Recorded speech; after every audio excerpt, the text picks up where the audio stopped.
نکالنا اس کے اوپر ضروری ہوتا ہے، یہ فرض ہوتا ہے۔ اگر وہ نہیں نکالتا ہے تو رب تبارک و تعالیٰ کسی طریقے سے اس کے مال میں بے برکتی کر دیتا ہے۔ عام کیا سوچتے ہیں کہ ہم مال کی زکات نہیں نکالتے ہیں تو ہم کامیاب ہو جائیں گے، ہم بہت بڑی اعلیٰ مکان بنا لیں گے۔ لانا میرے عزیزو، آقا ارشاد فرماتے ہیں جس مال کی زکات نہیں نکالی جاتی ہے اللہ رب العزت اس مال میں بے برکتی کر دیتا ہے۔ اب وہ مال پریشانیوں کے راستے سے، بیماریوں کے راستے سے نکل جاتا ہے۔ یقین جانے جو بندہ مومن اللہ رب العزت کی بارگاہ میں اپنے مال کو اچھی طریقے سے خرچ کرتا ہے، رب تبارک و تعالیٰ اس کو نہ جانے کتنی پریشانیوں سے، کتنی بیماریوں سے محفوظ فرما دیتا ہے۔ سبحان اللہ، محفوظ کر لیتا ہے۔ ہم نہیں سوچتے ہیں، ہم تو یہ سوچتے ہیں کیسے زکات نکالی جائے، کس طریقے سے اس سے بچا جائے۔ ہم یہ سمجھتے ہیں، ہم تو اس کا مسئلہ بھی نہیں سیکھنا چاہتے ہیں، اس کا علم بھی حاصل نہیں کرنا چاہتے ہیں۔ میرے عزیزوں، اللہ نے تب مال عطا کیا ہے، تم کو مالدار بنایا ہے، اس کے بعد زکات آپ پر فرض کی ہے۔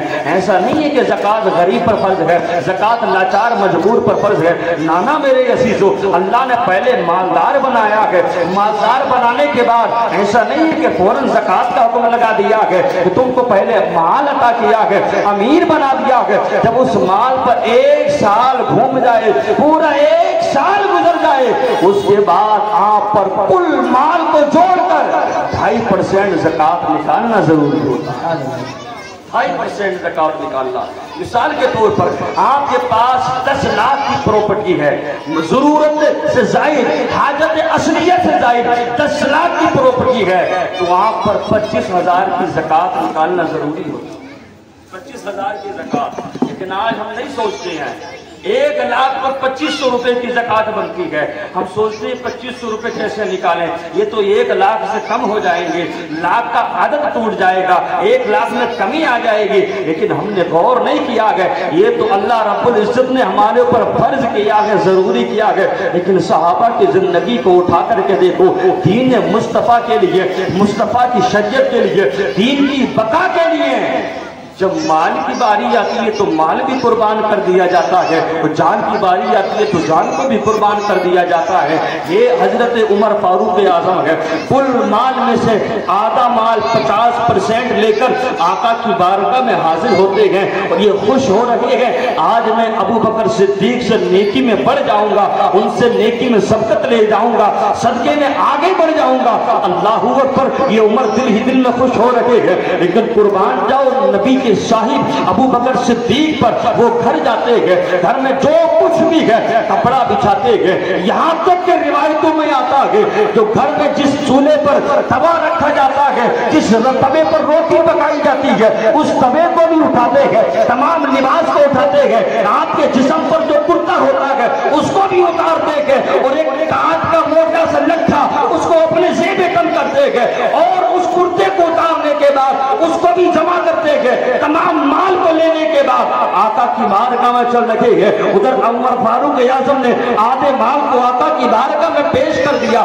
پیارے آقا نے ارشاد فرمایا، یا اے عمر، گھر والوں کے لیے کیا چھوڑ کر آئے ہو؟ یا گھر والوں کے لیے کچھ چھوڑ کے آئے ہو؟ حضرت عمر عرض کرتے ہیں، یا رسول اللہ، جتنا مال تھا اس میں سے آدھا گھر والوں کے لیے چھوڑ کر آیا ہوں، آدھا مال آپ کی بارگاہ میں لے کر آیا ہوں۔ اللہ اکبر، اسی اشنا میں حضرت ابو بکر صدیق آ جاتے ہیں۔ آنے کے بعد کل مال کو نبی کے قدموں میں ڈال دیا، نبی کی بارگاہ میں پیش کر دیا۔ قربان جاؤ، آقا دل سے باخبر ہے، ان کے دل کے حالات کو جانتے ہیں، ان کے دل کی کیفیت کو جانتے ہیں، لیکن پھر بھی ارشاد فرماتے ہیں، اے ابو بکر یہ بتاؤ کہ مال میری بارگاہ میں لے کے آئے ہو، گھر والوں کے لیے کچھ تم نے چھوڑا ہے؟ کچھ گھر والوں کے لیے چھوڑ کر آئے ہو؟ اللہ اکبر، ابو بکر صدیق کے محبت پہ قربان جاؤ، آپ عرض کرتے ہیں، یا رسول اللہ، میں نے گھر کے کل مال کو، یہاں تک کہ تو میرے جسم پر کرتا تھا، میں نے اس کو بھی اتار کر آپ کی بارگاہ میں پیش کر دیا ہے، اور اپنے گھر والوں کے لیے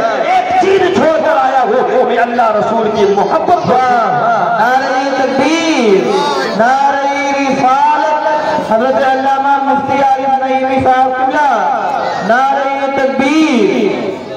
بات سمجھ میں آ رہی ہے؟ محبت سے بولے سبحان اللہ، اور بلند آواز سے بولے یا رسول اللہ، ایک نعرہ بلند کرے ہر صحابی نبی، ہر صحابی نبی،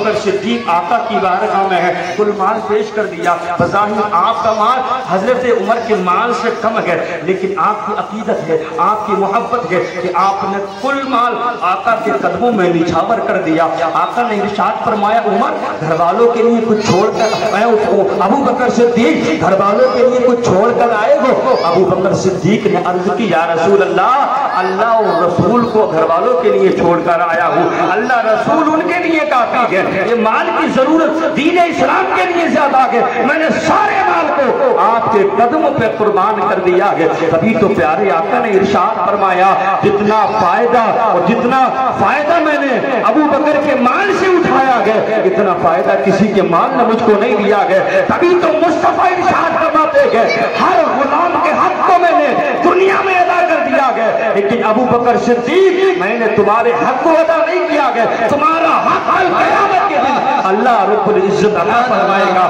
آپ کے احسان کا بدلہ اللہ کل قیامت کے دن تم کو عطا فرمائے گا. سبحان اللہ. ابو بکر صدیق کی شان ہے، ان کا مقام ہے. آج لوگ گھٹانے میں لگے ہوئے ہیں، جس کو نبی بڑھا دیں اس کو کون گھٹا سکتا ہے. فانوس بن کے جس کی حفاظت ہوا کرے وہ شمع کا بجھے جسے روشن خدا کرے. جس کو خدا روشن کر دے اسے کوئی نہیں بجھا سکتا ہے، اسے کوئی نہیں مٹا سکتا ہے. یہ ابو بکر صدیق رضی اللہ تعالی عنہ ہے. یہ انہوں نے کل مال کو آقا کے قدموں پہ قربان کر دیا. دیکھیں یہ وہ مصطفیٰ کے پیارے صحابی ہیں جنہوں نے مصطفیٰ کی زندگی میں، مصطفیٰ کے دور حیات میں 17 نمازیں مصطفیٰ کے غلاموں کو پڑھائی ہیں. سبحان اللہ. مصطفیٰ کی زندگی میں مصطفیٰ نے ان کو حکم دیا، اجازت دی. مصطفیٰ کی طبیعت علیل ہے. آقا نے ارشاد فرمایا میرے ابو بکر سے کہو لوگوں کو نماز پڑھائیں. سبحان اللہ. ابو بکر کو حکم کرو لوگوں کو نماز پڑھائیں. یہ شان ہے ابو بکر صدیق کی. اور قرآن میں تقریباً 32 آیتیں ابو بکر صدیق کے حق میں نازل ہوئی. 32 آیتیں. اور یہ ہم نہیں کہتے ہیں. اٹھا کے دیکھو تاریخ خلفاء، اٹھا کے دیکھو تاریخ تبریز، اٹھا کے دیکھو ابن عساکر. یہ تو معتبر کتابیں ہیں، ان کو پڑھ کے دیکھو آپ کو پتا چل جائے گا ابو بکر صدیق کی شان کیا ہے، ان کا مقام کیا ہے، ان کی عظمت کیا ہے.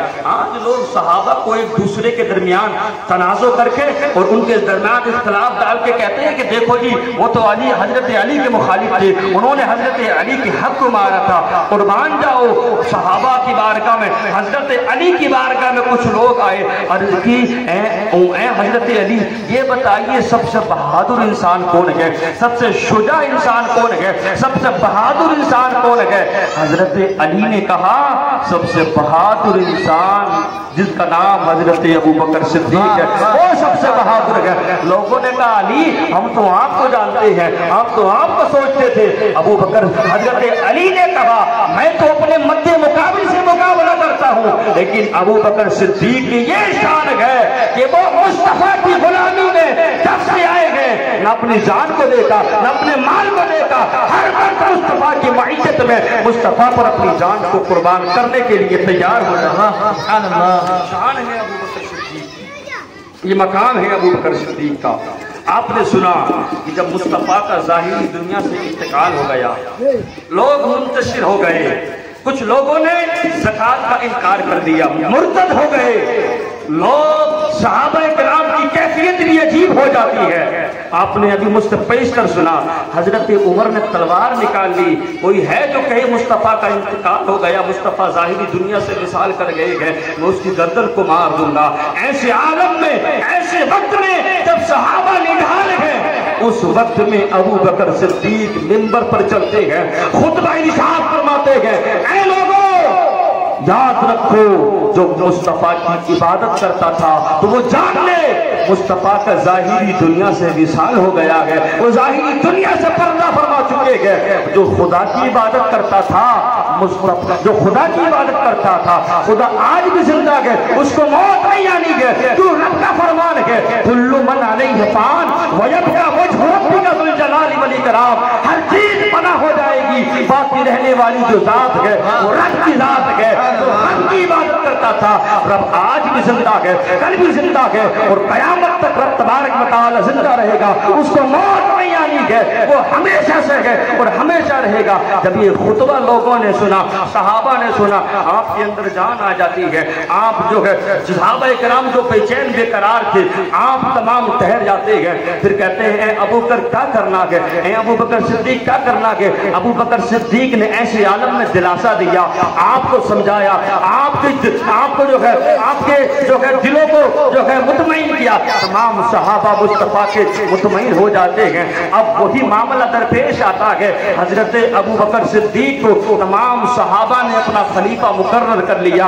اے ابو بکر صدیق، آپ ہی کی وہ ذات ہے جنہوں نے مصطفیٰ کی زندگی میں 17 نمازوں کو پڑھایا ہے، اور متعدد حدیثوں سے یہ واضح طور پر ہم کو پیغام ملتا ہے کہ مصطفیٰ نے اشارتاً ابو بکر صدیق کو خلیفہ بنا دیا ہے، ابو بکر صدیق کی خلافت کا انکار کر دیا ہے۔ اپنی زندگی میں نماز پڑھانے کے لیے کہنا یہ خلافت کی طرف اشارہ ہے۔ مصطفیٰ کے غلام ابو بکر صدیق نے جو ہے مصطفیٰ کی زندگی میں 17 نمازیں پڑھا کر یہ ثابت کر دیا کہ آقا نے یہ بیان کر دیا، لوگوں میرے بعد میرا خلیفہ، میرا جانشین بننے والا ہے وہ میرا ساتھی ابو بکر صدیق ہے۔ سبحان اللہ، ابو بکر صدیق ہے جس کے بارے میں قرآن ارشاد فرماتا ہے والذی جاء بالصدق وصدق به اولئک هم المتقون، وہ جو سچ لے کر آئے اور جنہوں نے اس حق کی تصدیق کی،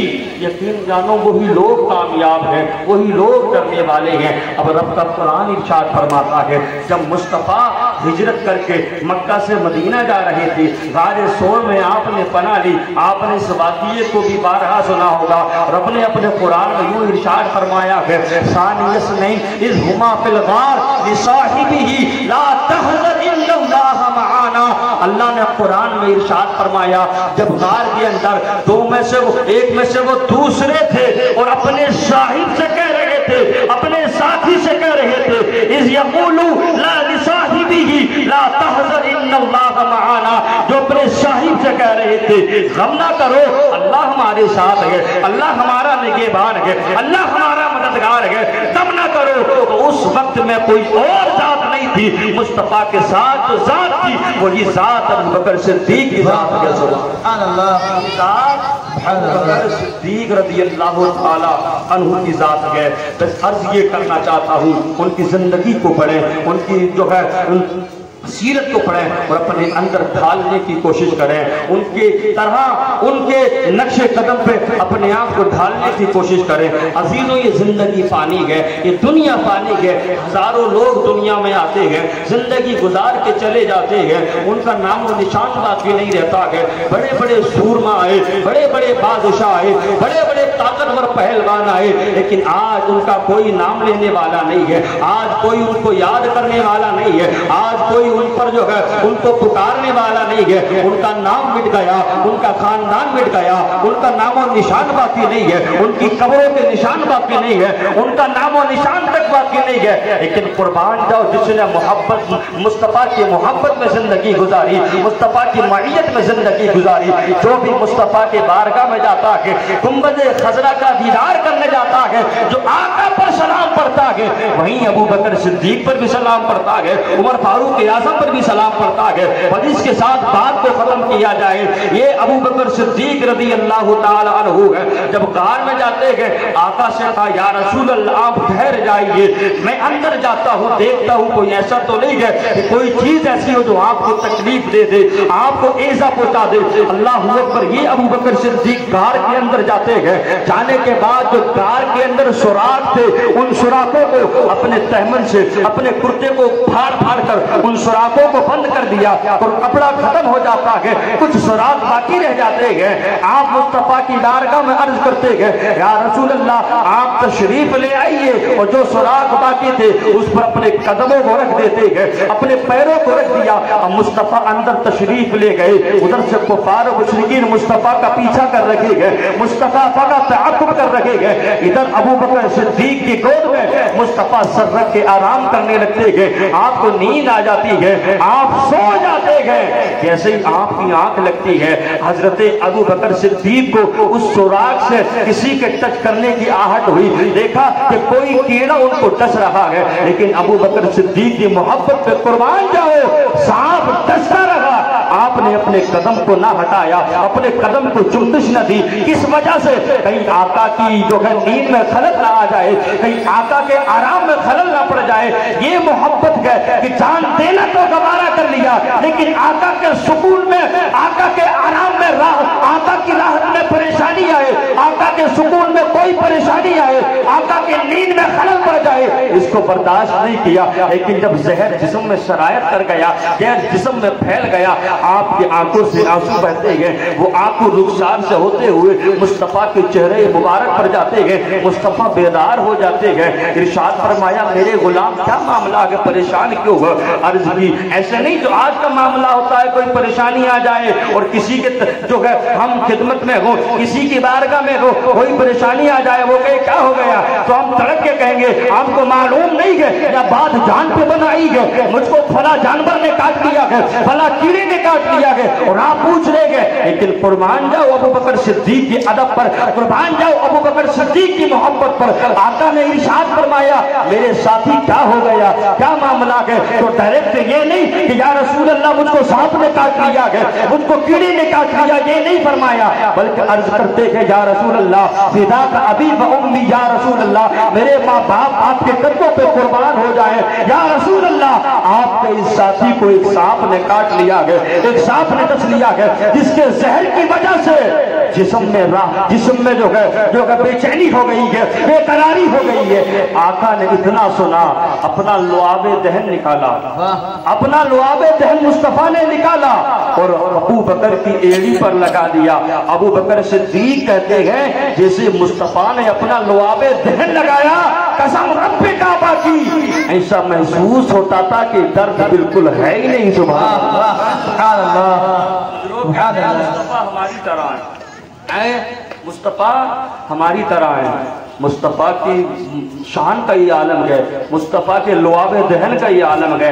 سانپ کے کاٹے پر مصطفیٰ لعاب دہن لگا دیں فوراً مرض ٹھیک ہو جائے، مصطفیٰ کھاری کنویں میں تھوک دیں وہ کھاری کنواں ہمیشہ کے لیے میٹھا ہو جائے، اور یہ بدبخت ایک پیالے میں تھوک دے کوئی پانی پینے کو تیار نہ ہوگا، کوئی پاس بیٹھنے کو تیار نہ ہوگا، اور مقابلہ کرتے ہیں مصطفیٰ سے، مقابلہ کرتے ہیں میرے پیارے آقا سے کہ ہم تو مصطفیٰ کی طرح ہیں، ہم تو مصطفیٰ کی طرح کھاتے ہیں، مصطفیٰ کی طرح پیتے ہیں۔ بات کو ادھر نہیں لے کر کے جانا چاہتا، میں عرض کر رہا تھا یہ ابو بکر صدیق رضی اللہ تعالیٰ عنہ ہے، وہاں سے ہجرت کے مدینہ پہنچ گئے۔ اب جب حضرت ابو بکر صدیق کی خلافت کا دور آتا ہے، آپ خلیفہ بن جاتے ہیں، 2 سال 6 ماہ اور کچھ دن آپ کی خلافت رہتی ہے، اور 22 جمادی الاخری، کتنے؟ 22 جمادی الاخری 13 ہجری کو اسی سانپ کے کاٹے کے زہر کی بنا پر آپ کا انتقال پرملال ہو جاتا ہے۔ 22 جمادی الاخری 13 ہجری کو 63 سال کی عمر میں، جتنی عمر مصطفیٰ نے ظاہری زندگی میں پائی اتنی عمر ابو بکر صدیق رضی اللہ تعالیٰ عنہ کی ہوتی ہے۔ 63 سال کی عمر میں حضرت ابو بکر صدیق کا انتقال پرملال ہوتا ہے، اس دنیا کو الوداع کہہ کر کے چلے جاتے ہیں۔ صحابہ اکرام میں بے چینی بے قراری ہو جاتی ہے، لیکن یاد رکھو ایک وقت بھی، ایک لمحہ بھی مصطفیٰ کی محبت سے پیچھے نہ ہٹے ہیں، مصطفیٰ کی معیت سے پیچھے نہ ہٹے گئے۔ بڑے بڑے ظلم و تشدد برداشت کیے، بڑے بڑے کفار و مشرکین کے حملوں کو برداشت کیا، لیکن ذرہ برابر بھی ایمان میں کمی آ جائے، ذرہ برابر بھی مصطفیٰ کی محبت میں کمی آ جائے، یہ برداشت نہیں کیا۔ یہ ابو بکر صدیق اتنا ظلم و ستم پر کیا گیا، ایک مرتبہ انہوں نے ارادہ کر لیا کہ لاؤ مکے کو چھوڑ دیا جائے، یہاں کے لوگوں نے بڑا ستایا ہے، بڑا ظلم کیا گیا، یہ مکے کو چھوڑ کر جانے کا ارادہ کرتے گئے۔ تو جیسے ہی جانا چاہتے ہیں نبی کی محبت یاد آ جاتی ہے، آقا کا پیار یاد آ جاتا ہے، اور کس وجہ سے ان کو ستایا جاتا تھا، کس وجہ سے ان کو تشدد کیا جاتا تھا، اس وجہ سے کہ یہ مصطفیٰ کا قرآن پڑھا کرتے ہیں، یہ رب کا کلام جو مصطفیٰ پر نازل ہوا ہے اس کلام کی بلند آواز سے تلاوت کیا کرتے ہیں، زور زور سے پڑھا کرتے ہیں، جس کو ہمارے جو ہے جوان سنتے ہیں اور ان پر فریبتہ ہو جاتے ہیں، ان کی جو ہے محبت میں آ جاتے ہیں اور کلمہ پڑھ کے مسلمان ہو جاتے ہیں۔ آج تو ہم نے قرآن کو پڑھنا چھوڑ دیا، قرآن کی تلاوت کو کرنا چھوڑ دیا گیا۔ آج تو ہم نے یہ مبارک مہینے بھی صرف رسم و رواج کے لیے رکھے ہیں کہ اس میں نوحے کر، کچھ قوم ایسی ہیں، کچھ لوگ ایسے ہیں جو اس مبارک مہینوں میں نوحے کرتے ہیں اور اس طریقے سے قوم کو پیغام دینا چاہتے ہیں کہ امام حسین تو ماشاءاللہ بڑے مجبور تھے، بڑے بے سہارا تھے، بڑے لاچار و مجبور تھے، ان کو یہ پتہ نہیں ہے وہ علی کا لاڈلا فاتح خیبر کا بیٹا ہے، وہ اس مصطفیٰ کا نواسا ہے کہ باطل کے آگے سر تو کٹا سکتے ہیں لیکن شریعت مصطفیٰ پر آتا اس کو برداشت نہیں کر سکتے ہیں، اس پر ذرہ برابر بھی سودا نہیں کر سکتے ہیں۔ یہی ہے وہ مصطفیٰ کے گھرانے والے جو اپنی جان تو دے دیتے ہیں لیکن نبی کے دین پر سودا نہیں کیا کرتے ہیں۔ تو ایک ہی ہے واقعہ کربلا، یہ اللہ کی طرف سے امتحان تھا، ایک آزمائش تھی کہ اس آزمائش میں حضرت امام حسین مکمل کامیاب ہو جاتے ہیں، مکمل سرخرو ہو جاتے ہیں، لیکن آج بھی امام حسین کے چاہنے والے، ان کے ماننے والے دنیا میں پائے جاتے ہیں۔ آج کوئی یزید کا نام لینے والا نہیں ہے، اس کو پکارنے والا نہیں ہے، کیوں کہ وہ مصطفیٰ کے نواسی سے مقابلے میں آیا تھا، اس حق کے مقابلے میں آیا تھا جس کے بارے میں آقا ارشاد فرماتے ہیں میرے حسن و حسین جنتی جوانوں کے سردار ہیں۔ عزیزو اگر جنت چاہیے، مصطفیٰ کی جنت میں جانا چاہتے ہو تو امام حسین کے نقش قدم پہ چلنا ہوگا، ان کی زندگی کو پڑھنا ہوگا، ان کی معیت میں آنے کے بعد ان سے محبت بھی کرنی ہوگی اور ان کے نقش قدم پہ بھی چلنا ہوگا۔ اللہ کی بارگاہ میں دعا کرتے ہیں رب قدیر ہم سبھی کو کہنے سننے سے زیادہ ان باتوں پہ عمل کرنے کی توفیق عطا فرمائے۔ رب تبارک و تعالیٰ کی بارگاہ میں دعا ہے ہمارے بیٹھنے کو، ہمارے بولنے کو، آپ کے سننے کو اپنی بارگاہ میں قبول فرمائے اور اس محفل کے بہتر سے بہتر نتائج ہم سبوں کی زندگی میں عطا فرمائے۔ اللہ رب العزت میرے کہنے میں، آپ کے سننے میں جو غلطی باتیں ہو گئی ہو اس کو معاف فرمائے۔ پورا مجمع کلمہ طیبہ پڑھ لیں، لا الہ الا اللہ محمد الرسول اللہ وما علینا الا البلاغ۔